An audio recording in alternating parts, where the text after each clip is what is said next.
Good morning, Grant. The wreck happened last month and Perry's attorneys are working to get a bond amount set, but Perry is facing more than just a murder charge. Court records show Dr. Brian Perry's charges include driving under the influence, obstructing an officer, and leaving the scene of an accident resulting in death. OHP troopers say 31-year-old Nicholas Rappa was riding a motorcycle when he was hit by a Mercedes driven by Perry.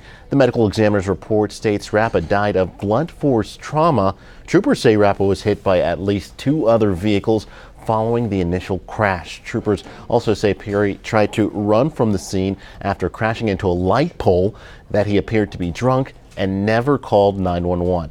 Bond had been denied for Perry initially, but a hearing is scheduled this morning to possibly set a new bond amount. Reporting in the newsroom, Chris Gilmore, News 9. Our Chris Gilmore live on the scene with the latest. Chris?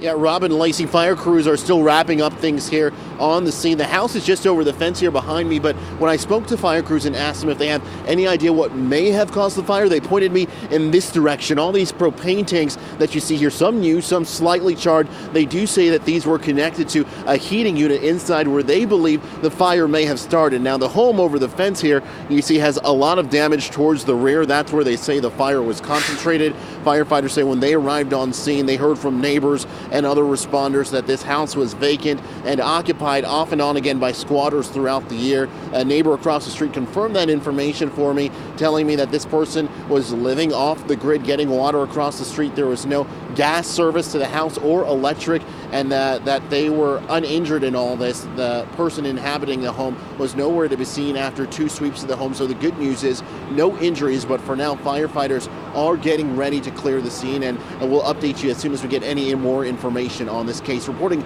live on scene, all the story from the northwest side, Chris Gilmore, News 9. Our Chris Gilmore is live on the scene with the latest. Chris?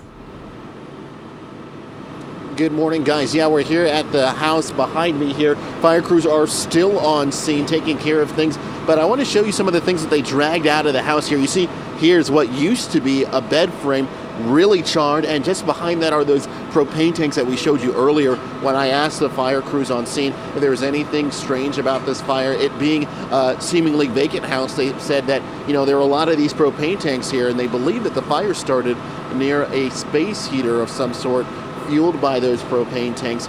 Fire crews also told me that neighbors did call this in. There was no one inside. Once they arrived on scene, they did two sweeps of the house, so no injuries to report, luckily.